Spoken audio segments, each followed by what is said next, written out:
We're going to have to like be popular enough that people just send us their copies one day. Yeah, because I would love to have something like that. Oh my God, that's I love those kinds of things. I love out of print books and shit like that. It's so wonderful. You know what else I love? What's that? Hey there, everybody. Welcome to Pixelit. My name is Kevin. With me, as always, is Phil. And today is part 2 of our read-through of Alien Isolation by Keith R.A. DiCandido. I think there's no other way you can actually say it. No, you got to say the whole thing. What's the R.A. stand for? I have to wonder if he like highlighted the RA, because he's not always doing that. I wonder if he highlighted it to like draw comparisons to R.A. Salvatore or something like that. That's, you know what? I wouldn't be surprised. Yeah. Because when I think of RA, I think my brain is like, there's another famous RA, isn't there? Yeah. It must be this guy. Yeah. So, yeah. R.A. Salvatore, R.A. DiCandido. What's the difference? No, none whatsoever. Both none. Equal artists to the task. That's all there is to it. That's all there is to it. So, what do we do in the first episode? What happened there? Well, in the first episode, we were covering the first part and the prologue of Alien Isolation. Basically, we get led up to the world of. We kind of like it basically bridges the gap between Alien and Alien Isolation. And we start out with our group on the Isadora finding the egg. We get the don't stand over the egg, for God's sakes. What are you doing? Please stop standing over the egg. And the inevitable happens. We meet our friend Ellen Ripley's daughter, Amanda Ripley. And we get a little bit of background and kind of never before seen looks at what Ellen Ripley was like as a mother to her actual progeny and not her adopted daughters, as we've seen over the course of several movies. Right. Basically, Amanda Ripley finds out that they've located the black box of the Nostromo, her mother's last known whereabouts, and she basically volunteers for a mission to go out to this space station, which has gone radio silent, essentially, and find, help them out, and you help us, we'll help you, and they end up on the Sevastapol, which is a massive like space colony. Essentially, it's like a city in space. Big old station. Shit has gone completely sideways. She ends up stranded on that ship when they're trying to do a spacewalk to get on board. And there's like just a random explosion, which knocks everything out of whack. They manage to get inside, but there isn't much in terms of getting out at this point. And she finds the whole place completely chaos, just filled with chaos. The people who live there are fighting amongst themselves, kind of tribing up, so to speak. And wouldn't you know it, there's a horrifying dick-headed monster wandering around killing people. And when we finally get to the end of part 1, Amanda finds the black box from the Nostromo, her MacGuffin. She arrives at it, and wouldn't you know it, there's no data on it. There's nothing on there. Nothing on it. So we have sad Amanda. Sad Amanda Ripley. Sad Ripley. Yep. So as a side note, I didn't, and you can yell at me for my geography knowledge all you want, people. I didn't realize that the name Sevastopol is actually the largest city in Crimea, which is the area that Russia annexed from Ukraine back in 2014. Basically, when the precursor of our current Ukrainian Russia. I mean, there's always been there's always been stuff, with Ukraine absolutely. and Russia.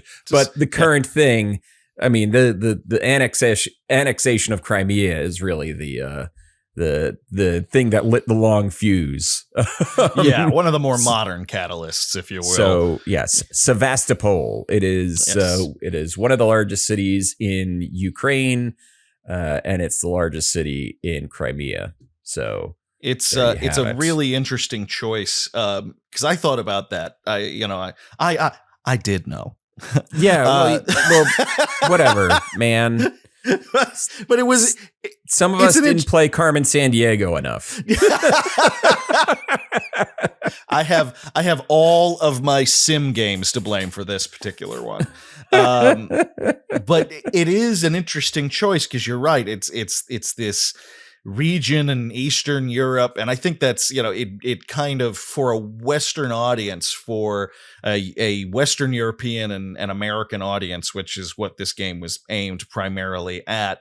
I think it does a good job of kind of setting this tone of like, they might as well have called it the space station Transylvania. It evokes that same kind of like castle on the mountain kind of right kind of yeah thing. Yeah. So yeah, it's a cool choice, and I really do. It is that one and the Isadora, both the name of the ship that we mentioned. Every time they mention that, I like, just those are words that I like rolling around in my mouth. That just Sevastopol. There's something. There's really a lot cool of that. good names, a lot of good Yes. chewy names. Very much so. Yes. So, all right. Now we're going to, and I promise that this is what we're gonna call it from now on. In the last episode, we're gonna put the body in the mash. All right, let's put the body in the mash. Let's put the body in the mash. Part 2, subtitled Isolation, begins with chapter 12, and we're flashing back. We're flashing back in time to Amanda's days at the Delage Technical Institute, where she was training to just be a technician. Even though she is so good and should be an engineer, she can't afford it. And she's obviously, she does not want to take the money from Wayland Yutani to do anything more. Yeah, she doesn't want their dirty money. She doesn't want their blood life. money. And which is it's good. I mean, sure. Basically anybody who wants to stick it to Wayland Yutani in the shared Blade Runner, Alien, Predator multiverse, right. They all share one. Yeah, they do, don't they? Yeah, that's been confirmed, right? Like, I think that's been confirmed. Yeah, which is wild. Yeah. Anyone who wants to stick it to Wayland Yutani is, in fact, good. Good people. Good people. So she's talking to the principal of the Delage Technical Institute because she is nearly failing a class because she repaired all of the engines in a class rather than just doing a build schedule for one. Right. This is the like moment that in a more ordinary movie she'd be like playing chess with somebody, like playing chess with 5 people at once and just going ding, ding, ding, ding, ding, checkmate, checkmate, checkmate. Like, this is just their moment to show us like she's above all of this. She's better than all this. Yeah. You saw that chess movie with what's her name? Anya Taylor-Joy. I never did. I didn't watch or the that miniseries, rather. Yeah. Anyway, she plays a chess prodigy. That's basically Amanda Ripley with machines. Yeah. It's the beginning of kind of, and they hinted at it in the first part, but I think it really comes into focus here. The idea that the women of the family Ripley are nothing less than saints. They not to be trifled with. They are perfectly perfect in every way. They are amazing. They are, they're a cut above everybody else. They are indeed. It was to a point that I was like, okay, we get it. We get it. She's amazing. She's amazing. She's the best. Got it. So, the principal is like, yeah, you should be an engineering school, not a technical school. And Amanda is like, okay, well, I can't afford it, so thanks. Cool. Cool. It's been a great talk. But the principal manages to get it so that Amanda is no longer failing that class.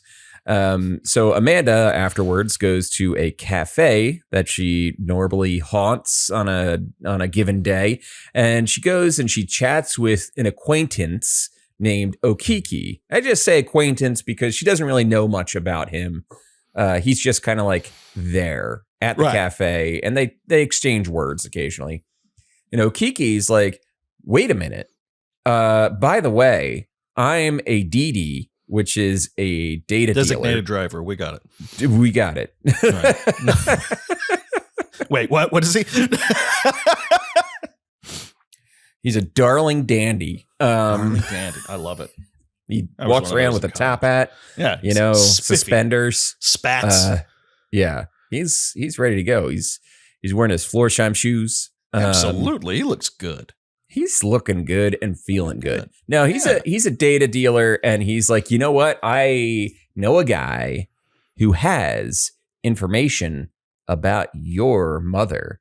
And Amanda's like, what?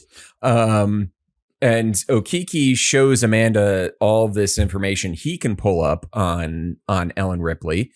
And it's stuff that Amanda never even knew. And he's like, okay, well, if you can pay for the information, we'll give it to you. But otherwise, he's going to sell it to somebody else.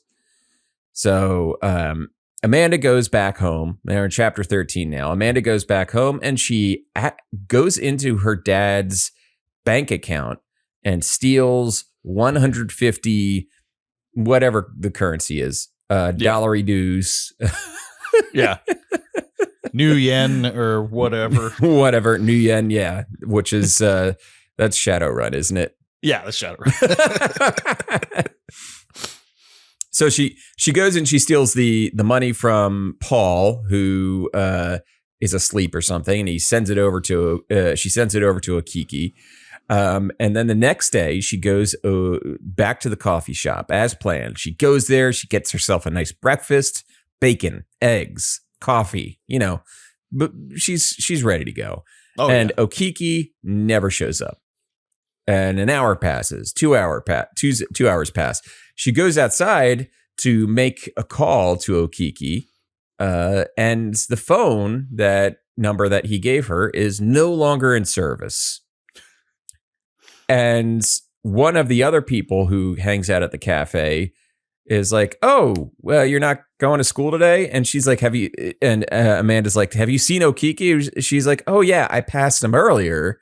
He was getting on the bullet train. And Amanda's like, to here? And she's like, no, to California. To the sun. And this is just the first of many people that scams Amanda out of something, time, money, what have you. Yeah, we get a long line of people who just are fucking her over, one person after the other. So Okiki basically steals, it was like all for a matter of $150. This is like the equivalent of Back to the Future Part 3, where right, where, what's his name? Doc, on Doc's tombstone, it says he was shot over a matter of like $80. Right, yeah.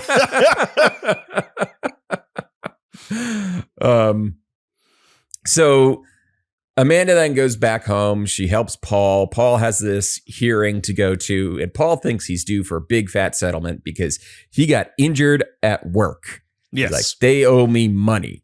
And they get there and they're like, well, you were drunk, so you're not getting anything. Also, you're fired. Right. But the good news is you're fired. Yeah. But the good news is you're also fired. And we're like, Sweet. but we'll give you your paychecks through the end of the month.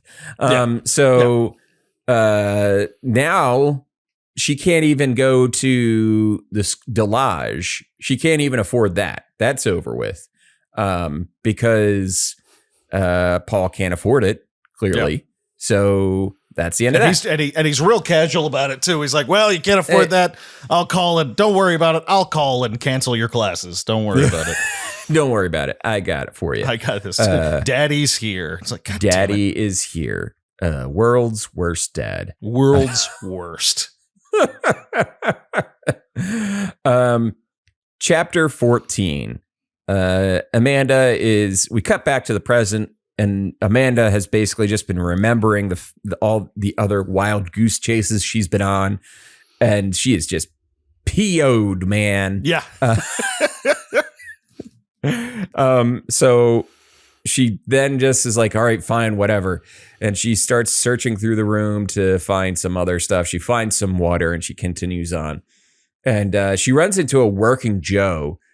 And the working Joe randomly tells her, by the way, your registration has been completed. Amanda's like, I don't know what that means. But what?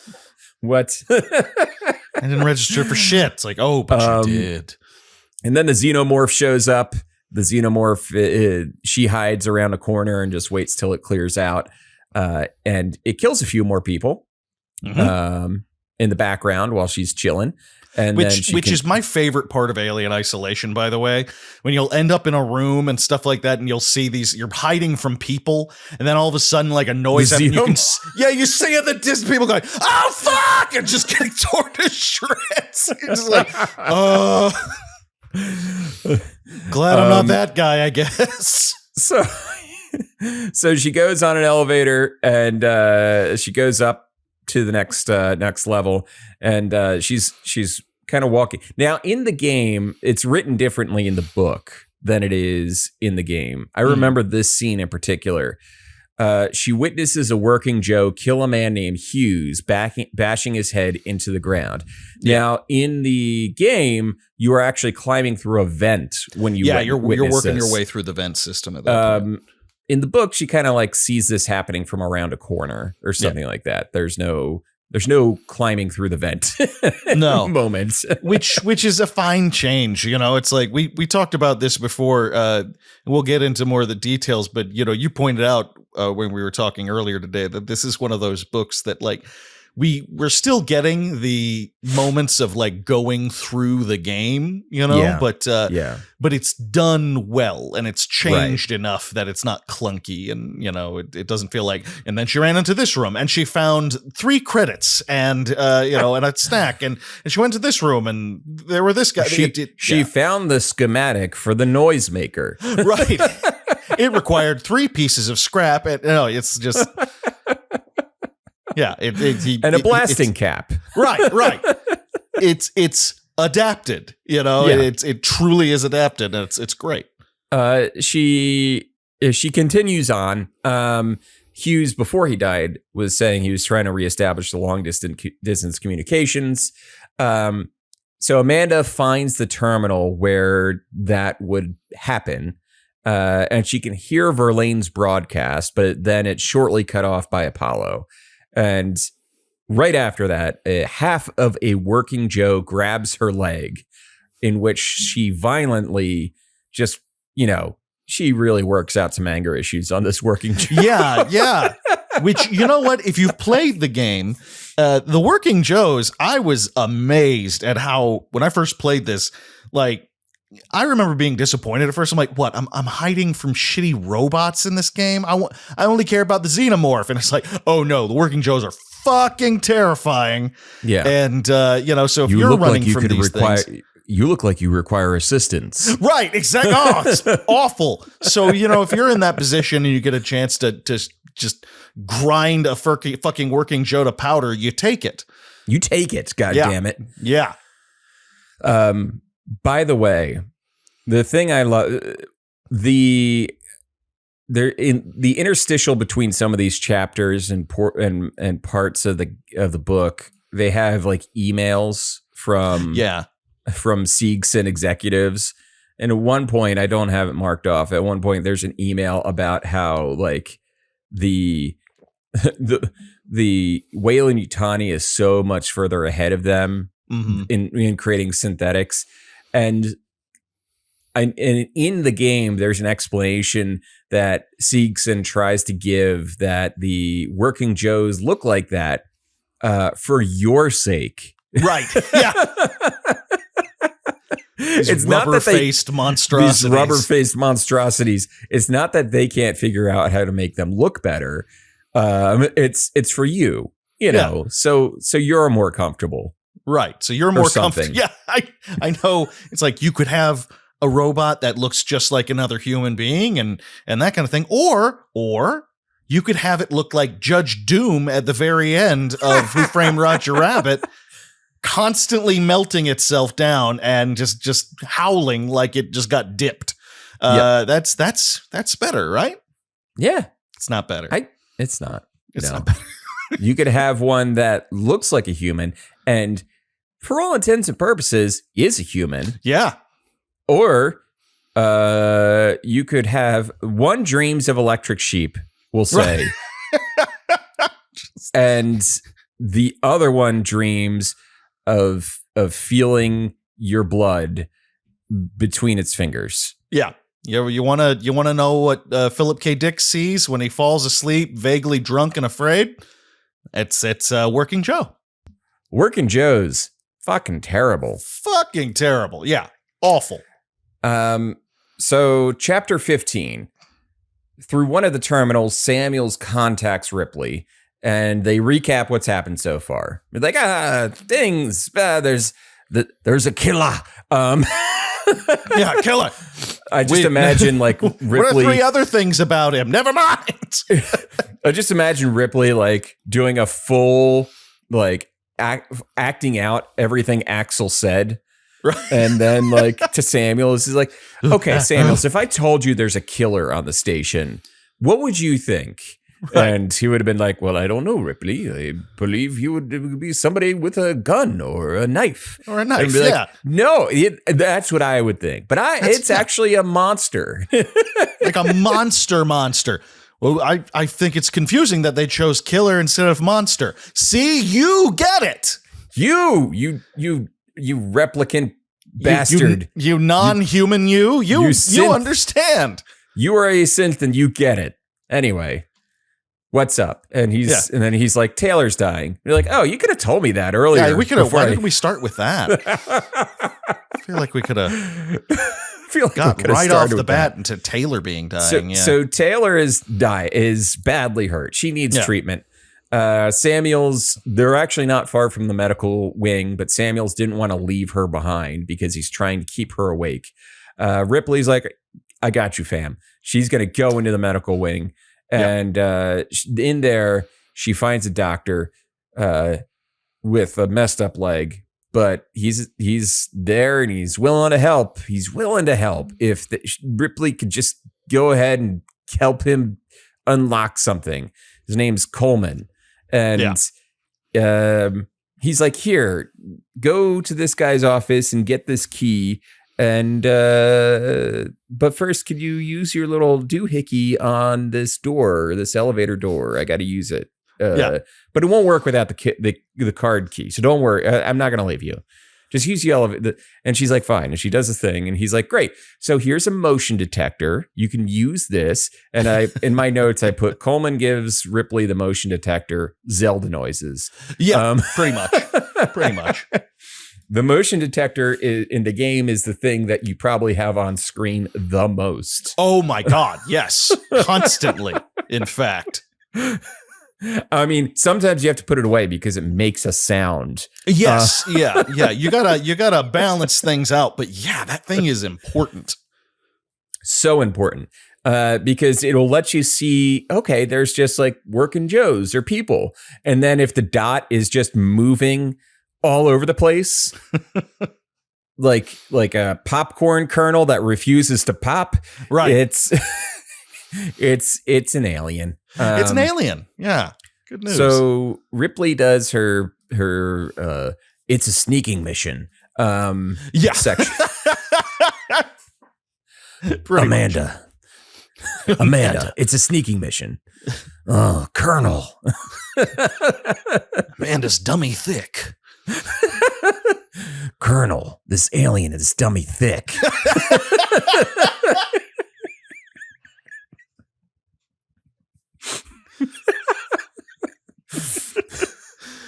Oh, Jesus. You guys remember the internet in 2006? Was that when that was? I don't know. It was later than that. But Don't worry about it. It's Colonel. not important. It's got a penis head. Keeps alerting the guards. Ripley finds the key. The dummy thick alien shows up. Sure. When she finds it, and she runs back, dodging the alien, and she finds Coleman is trying to like leave her behind. Yeah, and he's like, he's trying to fuck her this over. is awkward. I just needed the thing that you did. I had the key card. I just didn't want to bring you along with me. And she's like, you son of a, and before she like finishes, the alien literally rips out his heart. Yeah. It appears in the elevator and just like eviscerates him. Yeah. This is slightly different than the way it plays out in the game. If I recall correctly, I don't know if Coleman was like leaving you. I don't remember. I don't know. I think this whole section was a lot more involved. With Coleman, because it wraps up only in a few quick pages, basically in the book. Right. I think that's it's probably for the best, because in the game I just remember this whole thing being like you have to go back and forth around the medical wing a bunch of times, right, in order to make it work. So he's murdered by the xenomorph. Perfect time for another flashback, chapter 16, where Amanda remembers talking to this guy named Vanini, who is just the sexy Italian man of he is the most interesting man in the world. He truly is. And you know why he's the most interesting man? He met Ellen Ripley once. He's pretty open about that too. She's like, you knew my mom. And he's like, I met her one time. I met her once. She has these real misplaced, anger towards Vanini, who constantly tells her, I don't know your mom that well. I met her once, but here's what I know. And she's like, in present day, there's like a line where she's like, fucking Vanini. And I was like, I know. She does that. She does that to her mom at one point too. Like, she has. I think it's actually not that. I like it that she has this weird, like, she's a lot of misplaced anger for people. Right. And you get it. You get it at the same time. But at the same time, there's a part of it that's like, your mom disappeared into space. I don't think she did this. I don't think at any point your mom was like, good, I don't have to deal with my fucking daughter anymore. Like, yeah. But I get it. Like, I get it. You know, I get it. She lost her mom when she was 10. Yeah. And like, you know, it's fine. It's fine. It's fine. It's fine. It's fine. She's really mad about Vanini. I think it's also, she just associates Vanini with what else happened that night, which is after her dinner with Vanini, she goes home. She goes to her apartment, and it's blocked off because it's a crime scene now. Yeah. Because Paul has been arrested for the stupidest shit possible. Picking a fight with the Royal Mounted Canadian Police. With the Mounties, who, fun fact, do not like being called Mounties to their face, apparently. Right. They bring this up several times. It's mentioned a few times. Yes. Don't call them, because I kind of forgot that she's Canadian. Yeah. They're in Vancouver. All these flashbacks take place in Vancouver. In British Columbia. So it's a lovely city if you ever get a chance to visit. I'm sure do they have wine up there? In Vancouver? I don't think they have it in Vancouver. It's too cold, right? It's too cold. I mean, Canada makes wine. They make good wine, but I don't know if in Vancouver if it's a thing. They make good wine? Oh yeah. They make a really good ice wine. There are a lot of regions, especially further west in Canada, that make some really good wine. Ice Wine Dale. Yeah. I mean, yeah. It's not exactly the longest growing season, but yeah. They it's like 2 weeks in summer. Right. Yeah, exactly. And he's like, we got grapes, mash them. Mash them. Do it. Do it now. Like, I see the clouds rolling in. Yeah. Get in there. Do it. You do not have time. So Amanda decides to leave. She's just like, you know what? I'm 18. I'm done. Yeah, she literally turns 18 at midnight that night. So she walks. She's like, I can leave. So she leaves Paul, the apartment, and Daniel, her stuffed tiger, behind. Oh, Daniel Tiger. Now, yeah. I was like, is it supposed to be a reference to Daniel Tiger? Or Daniel Tiger was a Mr. Rogers thing, right? Mr. Rogers, yeah. And then there was a animated Daniel Tiger series as well. That would have to be a pretty funny coincidence, wouldn't it? I mean, right? Or it has to be a reference to, like, Daniel Tiger has got to be. It's got to be some sort of. You don't just name a tiger Daniel without all of that baggage coming along with it. You know, all of Mr. Rogers' Vietnam kills and all that. Yeah. I'm not spreading any misinformation. He was not a sniper in Vietnam. He was not. No, that was Bob Ross. That was Bob. Bob Ross was in the military, but he was a horn dog who fucked around on his wife, and that you could take to the bank. Really? Yeah. Yeah. You want to get bummed out? Watch the documentary Netflix has about Bob Ross. Not just because Bob Ross he wasn't a scumbag per se. Yeah. but that one's a depressing one. That'll make you sad. Yeah. Oh, Bob Ross, great guy. Yeah. The best.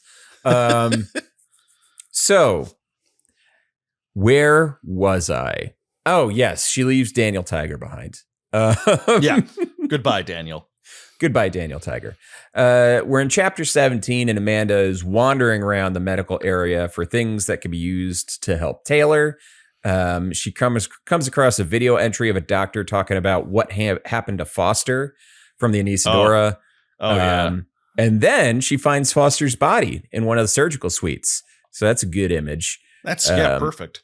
And while she's in, so she's like, this is gross. And then while she's in the surgical suite, she grabs all the medicines that she can find that can help Taylor. Yeah. And while she's on her way back with an arm full of medicines, she walks through a room that is just absolutely filled to the brim with yellow barrels. And suddenly the xenomorph appears. Yeah. And wouldn't you know she's trying to, wouldn't you know it? She's trying to crawl away from the xenomorph. And then she's looking around and she sees the yellow barrels and she knows that there's all these wires connecting the yellow barrels. She's like, they look like primer cords. I wonder what that's going to do. And then in between chapters, there's an explosion. Yeah. Off-camera explosion. Off-camera explosion. Amanda, clearly concussed, thinks that she's back on Luna Base, and thinks that it's like, oh, there's been another fire at Luna Base, and then some EMT has saved me. And like, nope, I'm in a nightmare at Sevastapol Station. So much fun. And she also makes the connection that fire seems to put the creature off. The creature does not like dealing with fire. Yes. So she makes her way into one of the events, and she overhears a conversation with a few survivors who are trying to fix an elevator. And she hears one of them talk about Waits as the one who is setting us up the bomb. He's been setting up bombs to try and kill the xenomorph, basically. Yeah, and they're like, that crazy Waits And then Tom Waits is on the other side of the. No, listen, there's just it's a xenomorph and you need fire. It's a xenomorph. It's a xenomorph. We're going to take out the alien. We're going to take out the xenomorph. Oh! I ruined my throat. Jesus gonna come and take the xenomorph. Wait, that's the devil. That's every Tom Waits song ever written. I love the man dearly, but that is his entire oeuvre past the 80s. It's not a good guy, it's a bad guy. Yeah. He's got a penknife in one hand and my friend's head in the other. It's Tom Waits. Let's just slam it on that key. Those keys. Just hammering the shit out of that piano. I don't think I've ever heard him play a note lightly. Man has heavy hands. Subtlety is not one of his tricks. Oh boy. So they hear these people talking. One of them, they also, I think the name Maloney is referenced here. Yes, you're right. It's Maloney from Police Academy. Yeah, that is what they're. We're just Maloney all has over the place with references. There's no leitmotif of on the references tonight. They're just no. They're just real scattershot. We're shotgunning this bitch. Like this is just Tom Waits to Police Academy. Yeah, that was the jump. I guess you can get there through Bobcat Goldthwait. Maybe could you? Yeah. Well, just for voice. Yeah. I mean, it's more shrieky. There's more deep graves and Bobcats. I love that man so much. I've never even seen one of his movies, but I just love that Bobcat is out there just doing whatever the fuck he wants these days. It makes me happy. Doesn't he also do a lot of stand-up directing? Does he? Yeah, I think he does. I think he did Mark Maron's past couple specials. That makes a lot of sense. Yeah. Yeah. Mark, you got that's Tim Allen. It's an evolution of sorts. It's an evolution of grunts, so to speak. So she jumps down into the room and grabs a map, and now she overhears Waits and Samuels talking, and Waits is telling Samuels that it's your shipmate's fault. And Amanda's like, I'm here, I'm fine, I'm alive. And Waits is like, who are you? Yeah. And she's like, the person you were just talking about. It really is a ridiculous scene. Because she's got her whole dramatic entrance thing going, and like they're talking shit about her, and she's like, what are we fine? Who are we talking about, bitch? And then the audience goes, ooh, and she, kind of trots, and he kind of throws the whole thing into the meat grinder by pointing a gun at her. He really does not yes and. No, exactly. It's like, dude, we're okay. This is why Waits was never led into the Groundlings. It just wasn't going to work out with him. So basically, they have a little bit of a back and forth. Waits is crotchety, to say the least. Just at the very least. And he says, since she's an engineer, they could use her help with something while they take Samuels. They'll take Samuels and tell her back to the headquarters if she can get the tram running again. So Amanda, we're in chapter 19 now. Amanda's she's out. She's doing her technical thing with getting the transit system back online. Yep. Go to this place, go to that place, and go to that place. Yep, she's doing a little fetch quest. There's an android, one of the working Joes in one of the rooms, and there's this guy Mahoney that was referenced earlier from Police Academy. The same. And he's like, come out. I'll make it quick if you come out and she's like, why would it? What? Awesome. That's not a great. Yeah, that's awesome. Not, so she presses a button and she lets the working Joe out, and the working Joe goes and starts choking Mahoney, And while that's happening, she like hits the working Joe and they both fall over the railing. Yeah.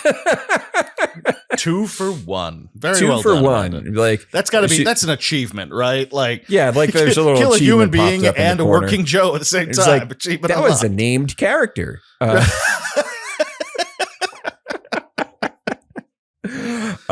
You just killed a quest giver. Oh, fuck. God damn it. You got to start a new run. Yeah. Game auto saves. You can't undo that. No, man. No. By the way, Alien Isolation does not auto save. So, FYI, if you're looking to play it after listening to us talk about it, get on top of that. Yeah. So she makes her way. She's like, "Yeah, you guys go." She tells Waits and them to get going, and she walks her way over to the Waits headquarters. And Waits is in there, and he's like, and she finds out that he has Marlowe, the captain of the Anisadora, in lockup. And she's like, "Can I talk to him?" And he's like, "Yeah, sure, you can talk to him. And while you're in there, try to get the access codes to the Anisadora so that we can dock it with the station and get the F out of here." And she's like, "Okay." And she like walks in there with her guns, and she's like, "This would be against regulation normally, right?" And he's like, "Yeah, but I don't care." Yeah, fuck it. No one cares. No one cares. No one cares. Shit's happening. Yeah. Her and Marlowe begin to chat, and we get treated to another flashback to her time on Luna, this is an interesting chapter in which 2 chapters here. So she's working for a woman named Flora Mendez who wants to promote Amanda, but she can't because she's a tech school dropout.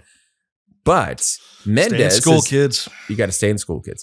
But Mendez offered Ripley to help her find the Nostromo flight recorder. And wouldn't you know it, this only came up after Mendez did a background check on Amanda Ripley and found out that her mom was on the Nostromo. Just a wacky coincidence. That's just wild, right? Just wild. So she's like, "I have a contact that knows where it was. I'll give you another flight recorder that he provided me, and you can. This is just a show. This is another flight recorder that for a flight that she was on." Mm-hmm. So Amanda takes it, and she goes home and she watches the files on the flight recorder and gives context. It's about a mutiny. Her mom helping deal with a mutiny on one of the ships. This is where the KK and Go situation that was referenced way earlier in the book, where it was a whole KK and Go situation that she said offhanded to Amanda once. Were you wondering what was happening with KK and Go? Were you wondering? Well, this is we're back. We're explaining that now. Yeah, it's KK and Go. understood. We're a couple of engineers that decided to try to take over the ship, and they did not. And they did not. Ellen goes. They lock themselves in a room. Ellen Ripley spacewalks out onto the outside of the ship and uses a drill to drill through into the room that they're in through the hole so that the air leaks out. So they lose consciousness. Yeah. It's pretty great. Ellen Ripley, just a badass. Just a badass. Just again, a saint, basically. A saint. Yeah. A saint for our times. Saint Ellen Ripley. Exactly. Saint Lieutenant Ellen Ripley. Can you add that to your cat's name, Saint, at the beginning? Saint. Oh, absolutely. Yeah. She's also recently been made royalty to boot. Oh, okay. Her official title is Princess Fluffy Butt. Princess Fluffy. Is that of the Sussex Fluffy Butts? Yes, the Sussex Fluffy Butts. She's a very, very particular breed. Got it. Yeah. It's because her butt's so fluffy. And it needs pets. It needs lots of little tap tap tap tap tap tap tap tap tap. Crazy, crazy. Like slap her butt. Come on. Oh gosh. She's got a very long name. And then there's Jonesy. Jonesy, the horrible muffin. There's Jonesy, and then there's Princess Fluffy Butt, Lieutenant Ellen Ripley, Saint, Princess Fluffy Butt, Saint Lieutenant Ellen Ripley, Jennifer Garner. Yeah, I always forget the Jennifer Garner. Stockton Keeling. Yeah, there we go. Yeah, it's beautiful. It's beautiful. It just rolls off the tongue. It's such a. So she keeps watching, and she's like, you know what? I agreed to your terms. Mendez is like, you know what? I'm going to promote you anyway, and it'll only take a month of me garnishing your paycheck at this higher level, for you to get the money. Yeah. So, a month goes by, and she's like, well, I have the money. Do you have the thing? And she's like, yeah, I have it at my house. I'll bring it to you tomorrow. And she's like, so I will pay you the money and you will give me the thing. Testing 1, 2, 3. And Mendez says the thing, and then the cops break in. Yeah. It's so ridiculous. The cops break in, and Mendez is like, what's going on? And Ripley's like, I'm not a co-op. It's so stupid. This is the dumbest part of the book. Gotcha, bitch. Like, it really is. So she gets Mendez arrested on a sting because she realized that the stuff that she gave her as a taste was publicly available. Right. Information that she could have gotten if she knew where to look. And so she accepted the offer and then went down to the cops, and she went undercover, and she had to say she was not a cop. Yeah. And now she's got to find a job because everyone knows that she'll turn your boss's ass in. Yeah, she'll rat on your boss. Yeah. Listen, Flora, I ain't no fucking cop. This is probably gonna go great. And it's just, it is purely out of like, she's just sick of being treated this way. Yeah. She's just sick of people trying to fuck her over for, because they know that weakness exists, and she's just absolutely sick of it. So I sympathize, I do, but it is such a silly moment. Such a silly moment. So we come back to chapter 22 with Marlowe basically saying, yeah, I'm not fucking giving you the code. Unless you can promise that everybody all get off the ship with you guys. And Amanda's like, well, I can't promise that. And we're like, what are we holding back on these promises for? For who? Yeah. What is the point of this?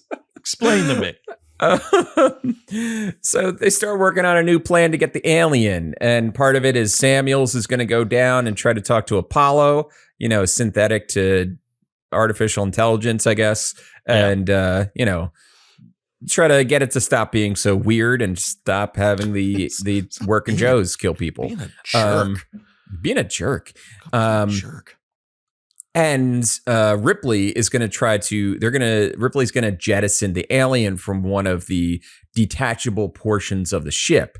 Yeah. And so it's tense, and she's running around, and she get the aliens in the thing, and she was able to enter in all the codes for the thing to get detached. And then she transfers the control over to is it Ricardo? It's Waits' deputy, basically.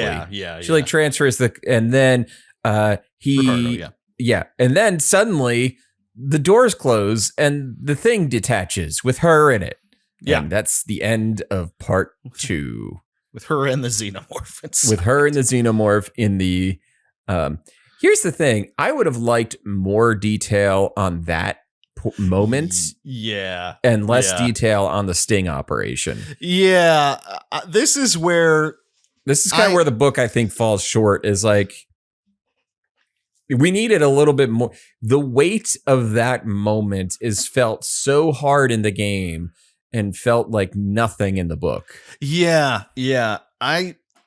start out with these expansions on Amanda Ripley's background, Ellen Ripley's background, and at first I'm just there for it. First off, it's always well written. The guy writes really well. It's not that it's not well written, but by this part, by the end of the second third of this book, you can't help but wonder, like, can we please focus on the fucking xenomorph? Like, how much of this is present day at this point? So much of it is flashback. Yeah. And it becomes at this point, it's becoming distracting.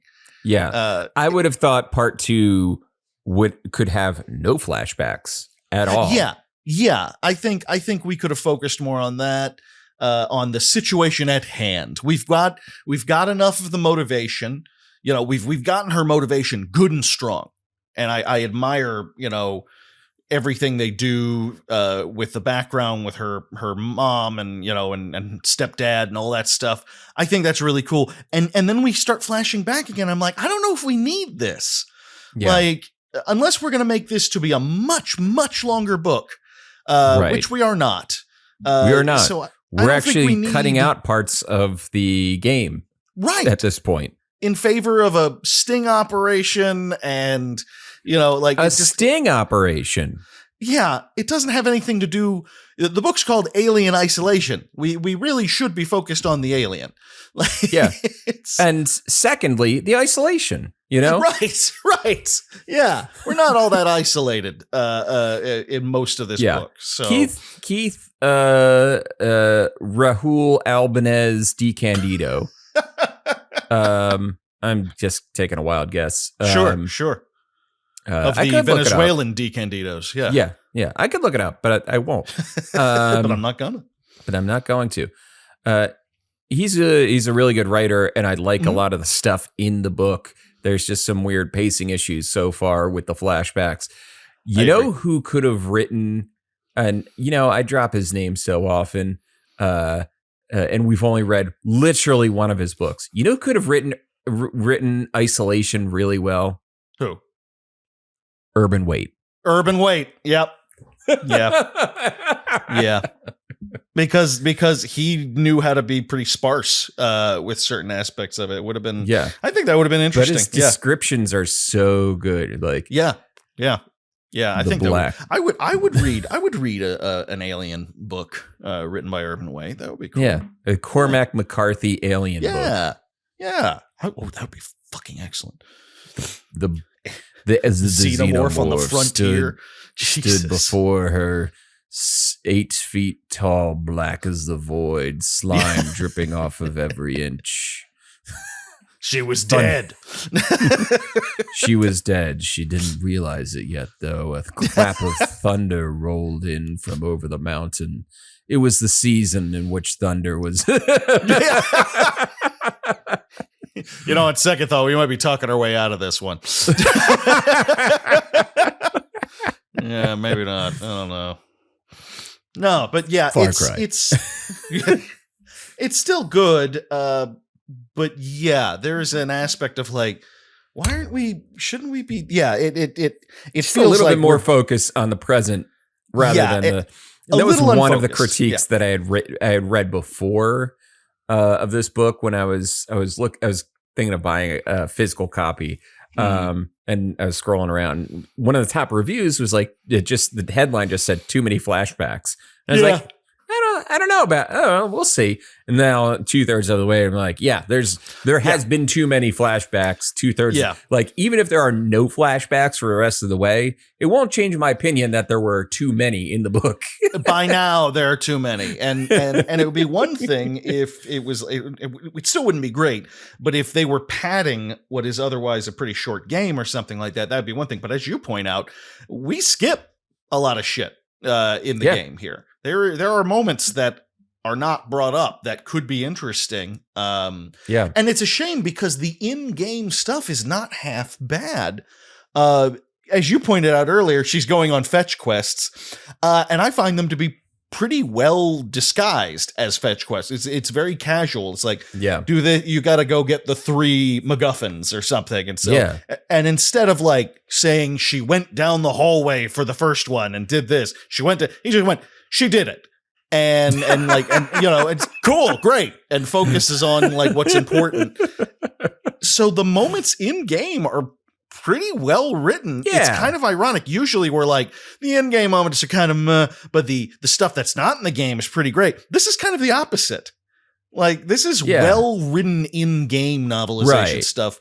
And I do like a lot of the flashbacks, but it's getting so hung up on details that I'm not entirely sure matter at this point. Right.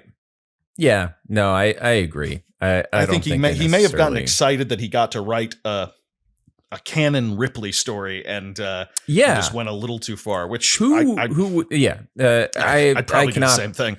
Cannot blame him, to be honest. No, cannot blame. Getting a little too excited, needed to change his underwear. Sure, I would have done the same thing. Jesus, he dedicates the book to Sigourney Weaver, for Christ's sake. Well, goddamn right he does. Yeah, if you're writing if you're writing a fucking Alien book and you don't dedicate it to Sigourney Weaver, I don't care if your favorite grandmother is dying and her last wish is that you dedicate your next book to her, and your next book is an Alien book. Sorry, Grandma. Yeah, you're not Sigourney Weaver. I'm not writing an Alien book, and I'm probably still going to dedicate it to Sigourney Weaver. So, why not? Why not? I believe it. That's why Sigourney Weaver was mentioned in your wedding vows, right? Yeah. Okay. That was the specific reason. We did invite her, and I didn't appreciate her lawyer's tone. Let's just say. So with that all, with the body successfully put in the mosh for this episode, we move on to a completely different segment we like to call "What Are You Playing?" So Phil, what are you playing? I am playing. I played very little this week, actually. The main Against the Storm. You played a lot of Against the Storm. We are up to 45 hours of Against the Storm. It's really good. Still playing it. I'm enjoying the updates they're making. I've never been this excited about. I haven't been this excited about an early access game since the last early access game that I played this week, which was Vampire Survivors. Actually. They added new achievements, the bastards. And I had to keep my high score, so I hopped in and got my Tiny Bridge and my Seal achievement taken care of. And that's mostly been it. I played some Stray. I've been enjoying Stray, but I don't know. I think my ADHD is fucking with me on it. Like, when I get into it, I'm really enjoying it, but I have to kind of. It's not so mind-bendingly good that I'm like jumping into it at my first opportunity. Right. You know what I mean? There's an issue I had with Stray where it's like, if you put it down, there's like a warm-up. You have to warm up into it. You can't just like, it's not like a pick up and play game. No. Where you're like, what was I doing? Right. It's not the easiest, and to find out is not the easiest thing in the world. Right. You got to remember the buttons and everything. I'm still really enjoying it, and I think the designs are great, and I love the horror aspects of it. I did not realize it was going to be as creepy of a game. Oh, it's got a lot of creepiness. Yeah. Yeah, it is a very spooky game, and I really like that. I think that's great. So I'll probably have that done next week. But I picked up a few games after your 19th text to me about Midnight Suns. I went ahead and bought Midnight Suns. I've got that. I saw that Star Wars Jedi Fallen Order was $5 on sale. Oh my God! Yeah. It's like it looks a little too much like a Soul-like but for $5 I'll give it a shot. It's very much a Souls-like. I have not I've not played it.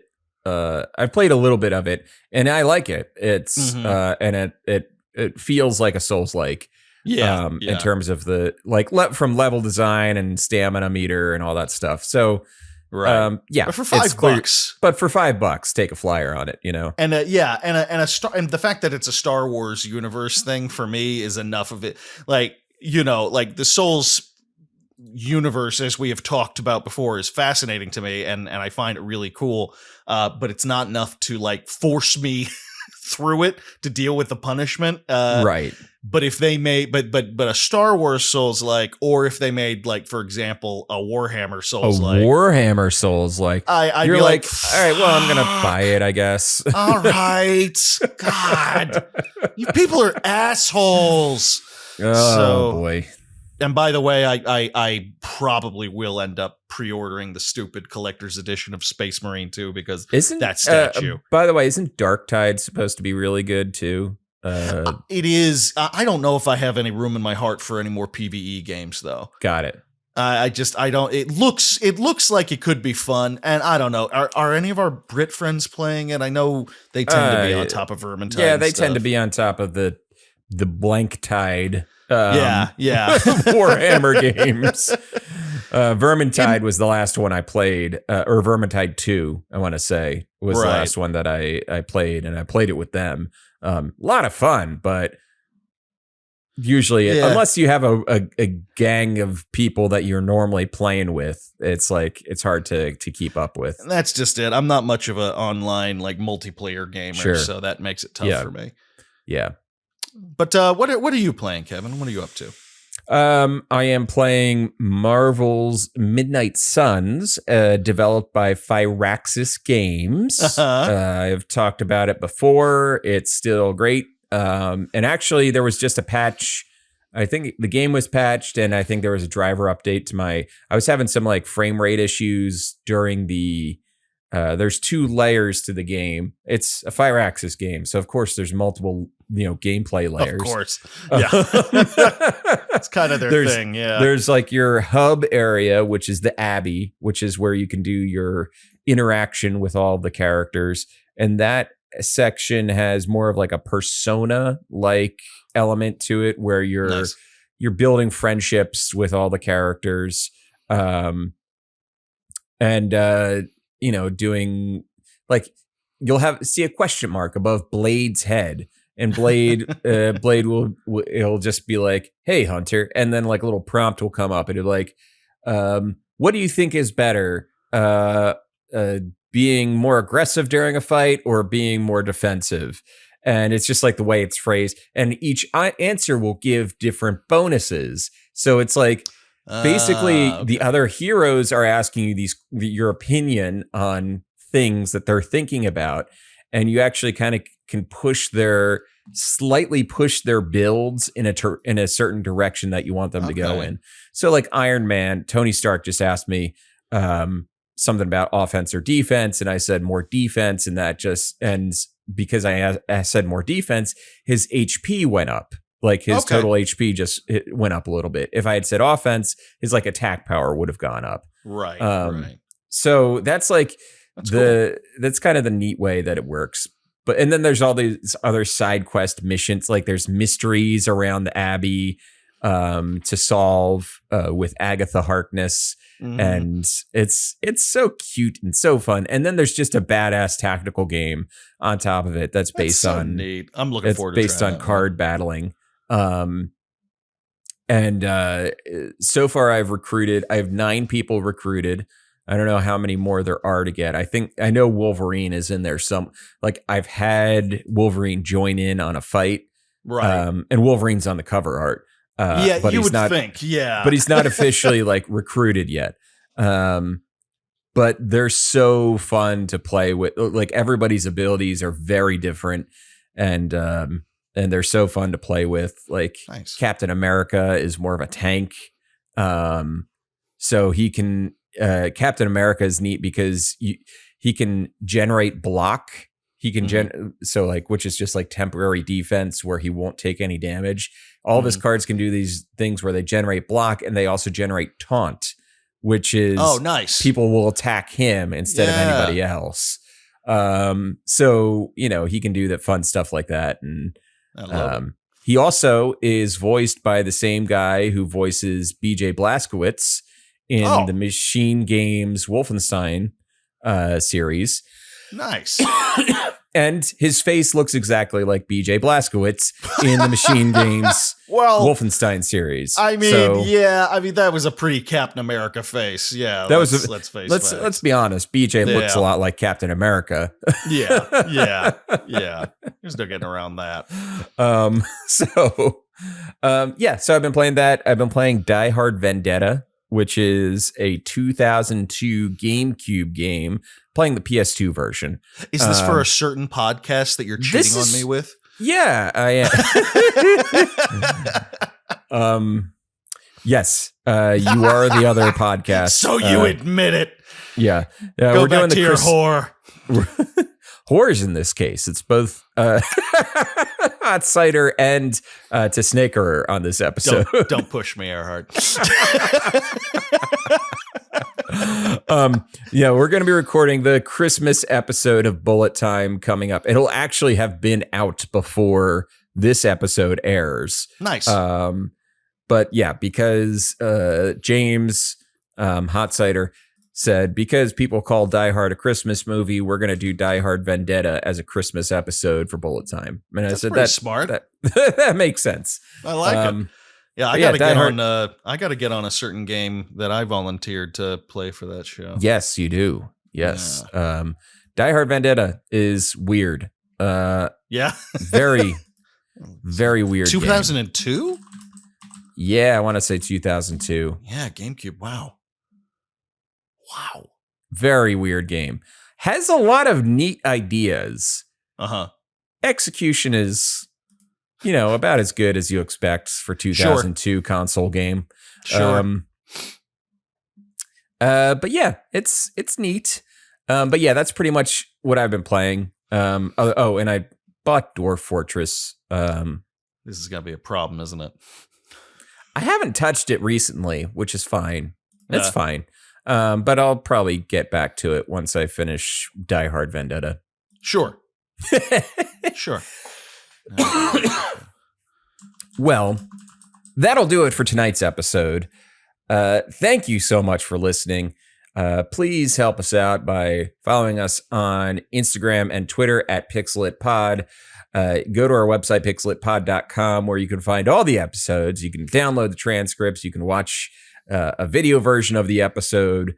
And you can even sign up for our newsletter, which gets you early access to the episodes before they come out on Wednesday. So if you're jonesing, if you're early, if it's Monday or a Tuesday and you're jonesing for Pixelit, then you should have signed up for that newsletter, because you would have had it. You would have had it in your inbox already, right there, steaming fresh. Yeah, fresh cup of Pixelit. You could have been listening. Could have been at work, listening to Pixelit and just grooving out, to us talking about stuff. So go sign up for the newsletter, pixelitpod.com. It's right there. It's at the bottom. Press the button. Subscribe. It's free. That's what the button says. Come on. It's free real estate.